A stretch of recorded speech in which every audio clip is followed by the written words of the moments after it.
Voy mashaalloh, mana sizlarga sigirni dahshati. Kuniga 40 litrdan 50 litrgacha sut beradigan paroda bu qaysi paroda? O'zi sut yo'nalishi bo'yicha eng zo'r paroda qaysi deb bilasizlar? Hammani kommentini kutib qolaman, hammadan izoh kutib qolaman. Bu videoni buqadan emas, sigir boqishga qiziqadigan tanishlaringizga yuborib qo'yinglar yoki buqa boqib foyda qila olmaydigan tanishlaringiz bor-ku, постоянно noliydi. Men pribulda emasman, men zarardaman deb shu odamlarga yuborib qo'yinglar.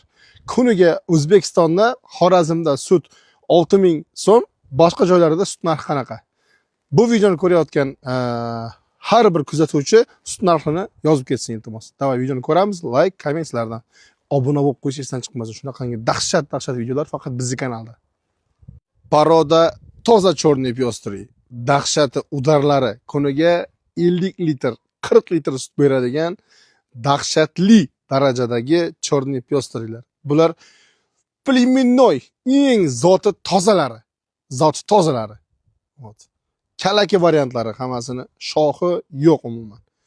O'zbekistonga rublda aytaman, rublda akalar, o'zlaringiz perevod qilib olasizlar.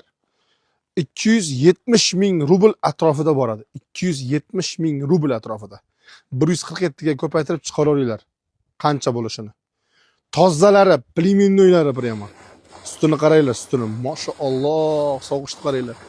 Ko'rib ko'zlar quvonadi. Har birimizni uyimizda shundan bir 10 ta bo'lsa, kuniga qancha dohod kirishini o'ylab qaranglar. Endi bu yerda buqa boqqan foydalimi yo sigir boqqan foydalimi? Har bir kishini kommentda fikrlarini kutib qolaman. Dahshatlari, mashaalloh. Like bos, obuna bo'lib qo'yinglar.